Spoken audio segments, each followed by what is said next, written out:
Legenda Gunung Kelut, kisah dari Provinsi Jawa Timur. Gunung Kelut merupakan salah satu gunung berapi di Indonesia yang memiliki ketinggian 1731 mdpl.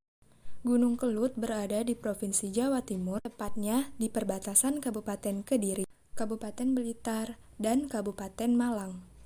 Sudah berkali-kali Gunung Kelut meletus. Terakhir, Gunung Kelut meletus pada tahun 2014. Sebagaimana cerita Nusantara lainnya, Gunung Kelut juga memiliki kisahnya sendiri. Dahulu kala, di masa kejayaan Kerajaan Majapahit, ada seorang raja yang bijak bernama Brawijaya. Ia memiliki putri yang sangat cantik bernama Putri Dyah Ayu Pusparini. Karena kecantikannya, banyak pemuda yang jatuh cinta kepada sang putri. Berulang kali para pemuda yang terpikat pada kecantikannya berusaha meminangnya. Namun Putri Dyah selalu menolak lamaran yang datang padanya. Kondisi tersebut membuat sedih Raja Brawijaya. Ia sangat ingin melihat putrinya menikah dengan pemuda yang tepat. Raja membayangkan betapa bahagianya ketika Putri Dyah menikah. Akan ada pesta pernikahan yang meriah di kerajaan. Tapi, kapan hari itu akan tiba? Jika putriku tetap menolak untuk menikah. Raja Brawijaya semakin sedih. Raja kemudian berpikir untuk mengajak Putri Dyah berbicara empat mata. Putriku, ayahanda memanggilmu karena ada hal penting yang perlu disampaikan. Baik ayahanda, aku siap mendengarkannya. Ayahanda sudah semakin tua. Ayahanda tahu, kamu sedang mencari suami yang hebat. Ayahanda punya ide untuk mengadakan sayembara. Bagi siapapun, laki-laki yang bisa meregangkan busur Kiai Garuda Yaksa dan mengangkat gong Kiai Skardelima, dia akan menjadi suamimu. Putri Dyah kaget, namun tidak berani menolak permintaan ayahnya. Ia tidak mampu berkata-kata. Ia tahu bahwa ayahnya sangat menginginkannya menikah. Jika itu yang terbaik menurut ayahanda, aku siap mengikuti dan melaksanakan apapun hasil sayembara itu, ayahanda. Putri Dyah termenung di kamarnya. Dia bingung harus bagaimana. Dia hanya berharap mendapatkan calon suami yang hebat. Putri Dyah tahu busur Kiai Garuda Yaksa dan gong Skardelima memiliki kekuatan gaib. Maka pemenangnya pasti orang yang memiliki kekuatan yang hebat juga. Hari digelarnya sayembara pun tiba. Para pemuda dari berbagai penjuru datang untuk menunjukkan kekuatannya menaklukkan busur dan gong gaib. Wahai rakyatku, hari ini kerajaan menggelar sayembara. Barang siapa bisa meregangkan busur dan mengangkat gong ini, maka akan kunikahkan dengan putriku. Maka dimulailah sayembara itu untuk mencari calon suami Putri Dyah. Satu persatu para pemuda mencoba meregangkan busur dan mengangkat gong. Giliran saya yakin saya bisa menaklukkan busur dan gong ini. Biar saya saja. Saya peserta terakhir. Saya pasti menang.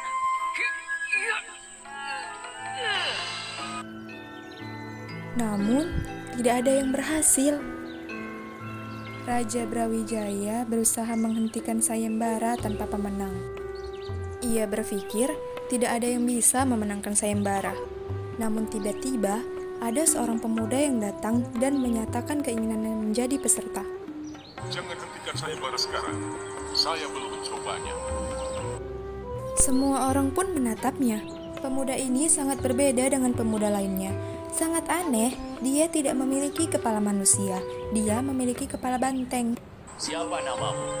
Nama saya Lembu Sura. Raja bingung melihat kedatangannya. Kalau ditolak, maka dia bukan raja yang adil. Namun jika Lembu Sura menang, maka ia harus menikahkan putrinya dengan manusia berkepala banteng. Baiklah, saya izinkan kamu untuk menjadi peserta terakhir. Setelah ini, tidak ada peserta lagi. Lembu Sura memasuki pelataran tempat Gong dan Busur berada. Kemudian dia mencoba meregangkan Busur. Dia berhasil melakukannya. Ujian selanjutnya, dia harus mengangkat Gong. Ujian kedua, ia juga berhasil. Semua orang yang menyaksikan bertepuk tangan. Mereka terkagum-kagum dengan kekuatan Lembu Sura. Sementara itu, di sudut istana, Putri Diah sedang bersedih. Dia tidak menyangka akan mendapat calon suami berkepala banteng. Raja Brawijaya juga ikutan bersedih. Pemenangnya memang memiliki kekuatan hebat, tetapi berkepala kerbau. Namun, Raja tidak punya pilihan. Dia harus menepati janji sayembaranya. Maka, Raja pun meminta anak buahnya untuk menyiapkan upacara pernikahan putrinya. Hari pernikahan Putri Diah semakin dekat. Semua persiapan sudah hampir selesai. Namun Putri Diah bersedih.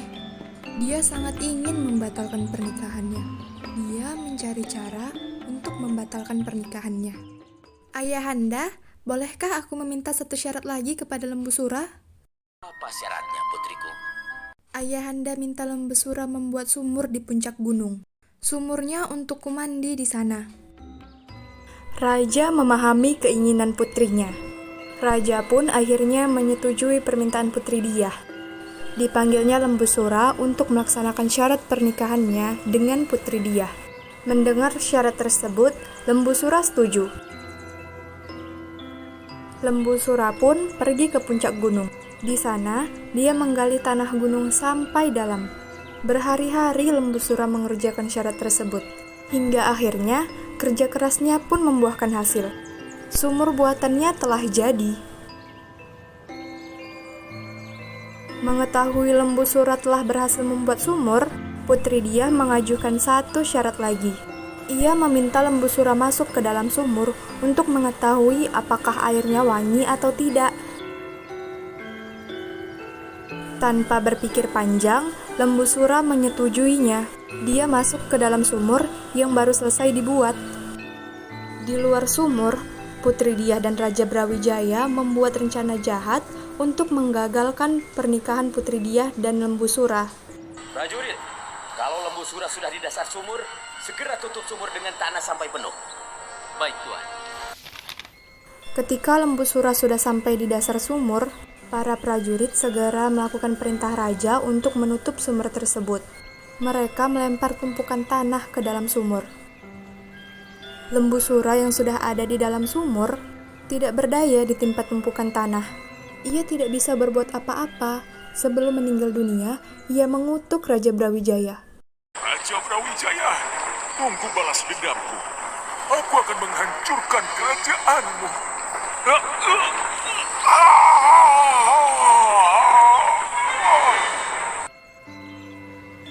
Semua orang yang mendengar merasa ketakutan. Mereka sangat yakin Lembu Sura akan membalaskan dendam kepada kerajaan karena kerajaan tidak adil dan tidak menepati janjinya. Hingga saat ini, setiap kali Gunung Kelut meletus, masyarakat setempat mengatakan Lembu Sura sedang membalas dendam.